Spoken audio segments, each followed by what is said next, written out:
ସମସ୍ତଙ୍କୁ ଆଜି ହାପି ରଜ। ତ ଆଜି ଆମ ଘରେ କ'ଣ ହଉଛି ଟିକେ ବୋଉ ପଚାରି ଦବା। ବୋଉଲୋ ଆଜି ଆମ ଘରେ କ'ଣ ହଉଛି? ଆଜି ହଉଛି ଘୁଗୁନି ଆଉ ଇଟିଲି। ସକାଳ ପାଇଁ ନା ଗାଧୁଆଳ ପାଇଁ? ସକାଳ ପାଇଁ, ଗାଧୁଆଳ ପାଇଁ ମଟନ ହବ। ଓ ତାହେଲେ ରଜ ଖୁସିରେ ଆଜି ମଟନ ହବ। ହଉ ତ ଏ ଆଣ କ'ଣ ହବ କିଲୋ? ଆମ ଇଟିଲି ହବ। ହଉ ଠିକ୍ ଅଛି। ତ ଆମର ଏଇଟା ଘର ଲୋକ ଅଛି। ତ ହଉଛି କ'ଣ କି ଆଜି ହଉଛି ରଜ, ସମସ୍ତଙ୍କୁ ହାପି ରଜ। ତ ଏଇଆ କିଛି ଆମ ଘରର ସିନ୍ ଅଛି। କବାଟା ଭଲସେ ଦେଖି ଦିଅନ୍ତୁ ଟିକେ ହେଲା।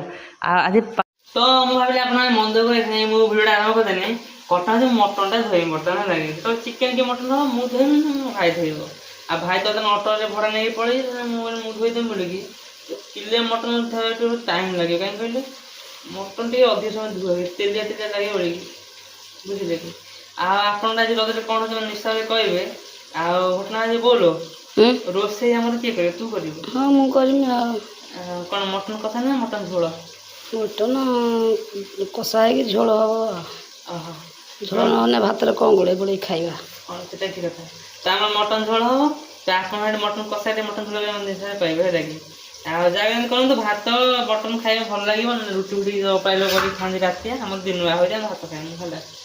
ହଉ ଠିକ୍ ଅଛି, ଆମେ ଦେଖା କିଛି ସମୟ ପରେ। ତ ମଟନ୍ଟା ଆଗେ ଧୋଇ ସାରେ, ବୁଝିଲେ କି? ତ ବର୍ତ୍ତମାନ ମୁଁ ଦୋକାନରେ ଥିଲି, ତତରା ଦୋକାନ ପଳେଇଲି, ଭିଡ଼ିଓ କରିପାରିଲିନି। ତ ବର୍ତ୍ତମାନ ମୁଁ ଘରକୁ ଫେରୁଛି ଲାଗେ, ଗୋଟେ ଫାଙ୍କା ଫାଙ୍କା ଅଛି। ଏଇଠି ଗୋଟେ ବଡ଼ ଗଡ଼ିଆଟେ ଅଛି ଲାଗେ। ଏଇଠି ସବୁବେଳେ ମାଛ ରୁହନ୍ତି, କଛ ବି ରୁହନ୍ତି, କିନ୍ତୁ ସାପ ବି ଆଧିରେ ରୁହନ୍ତି। ବଣୁଆ ସାପ, ମାନେ ପାଣି ସାପ ଯେଉଁ ଥଣ୍ଡା ଥଣ୍ଡା ପନ୍ଥା କୁହନ୍ତି। ଆଉ ଯେତେବେଳେ ଇଏ ବେଳ ରଜଟା ଆଜି ଯେଉଁ ଟିକେ ଥଣ୍ଡା, ମାନେ କାଉଁଳିଆ ପାଗ ଅଛି। ଆଉ ଗାଈ ଫାଇ ବି ଗୋଟେ ଅଛନ୍ତି ହେଲା କି? ଆଉ ତ ଗାଈ ଫାଇ ଯେହେତୁ ଅଛନ୍ତି, ମାନେ ଦେଖି ନେଲେ କେତେବେଳେ ମୁଣ୍ଡିଆ ମାରିଦେବେ ଦେଇ ଗଲା। ହାୱା ବି ଦେଉଛି, କ'ଣ କରିବା କି? ଚାଲନ୍ତୁ ଆମେ ଘରେ ଯାଇକି ଭିଡ଼ିଓ କରିବା ହେଲା। ଏଠି ସେମିତି କିଛି ନାହିଁ ଦେଖିବାକୁ ବି। ତ ବର୍ତ୍ତମାନ ମୁଁ ଘର କତି ପଳେଇ ଆସିବା। ଏଠି ଗୋଟେ ଗାଈ ଅଛି ହେଲା କି? ଗାଈ ତ ଅଛି, କହିବା କ'ଣ ଯିବା ଚୁପଚାପ ପଳେଇବା, ନା ମାରିବ ଯଦି ଉଡ଼େଇ ଆଡ଼େଇ ଦେବ, ବୁଝିଲେ କି? ଏଇଟା ହେଉଛି ଆମ ଘର ରାସ୍ତା ଯିବାକୁ, ଘରକୁ ଯିବାକୁ ହେଲା କି? ଏଇଆ ଚାରିପାଖରେ ଲୋକେସନ୍ ଅଛି, ଆପଣ ଦେଖିଥିବେ। ତ ଆଜି ଦେଖିଛନ୍ତି, ଆଜି ଭଲସେ ଦେଖିଦିଅନ୍ତୁ ହେଲା କି?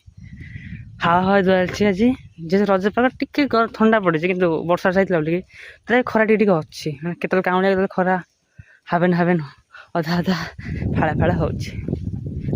ଓହୋ ବୋଉ ସାଙ୍ଗମାନେ ମୁଁ ଦୋକାନରୁ ଆସିଲାଣି। ତ ଦୋକାନ ଜିନିଷ ତ ନେଇକି ଆସିଲା ପରେ ମଟନ୍ ଆପଣ ଦେଖୁଥିବେ, ମଟନ୍ ହେଇସାରିଲାଣି। ବୋଉ ଖାଲି ଗୋଳାଳି କରିଛି। ଆଉ କିଛି ସମୟ ପରେ ଟିକେ ଝୋଳ କମିଗଲା ପରେ ତାପରେ ପ୍ରସ୍ତୁତ ହେଇଯିବ ସୁସ୍ୱାଦୁ ମଟନ୍ ଝୋଳିଆ ତରକାରୀଆ। ତ ଏତିକି କହିକି ଆମେ ଆଉ ଟିକେ ଆଗକୁ ବଢ଼ିଯିବା। ତ ଆଜି ବ୍ଲଗ୍ ଟିକେ ଲମ୍ବା ହେଇପାରେ, ତ ଆପଣମାନେ ବନେଇକି ରୁହନ୍ତୁ। ଓହୋ ଗରମ ପ୍ରବଳ ହେଉଛି, କିନ୍ତୁ ମାନେ ଖରା ବେଶୀ ନାହିଁ, କିନ୍ତୁ ଆଜି ଗରମ ହେଉଛି। ଏଇଟା କିଛି ଆମ ବାରଣ୍ଡାର ଲୁକ୍ ଅଛି, ମାନେ ଘର ଭିତରେ ଲାଗେ।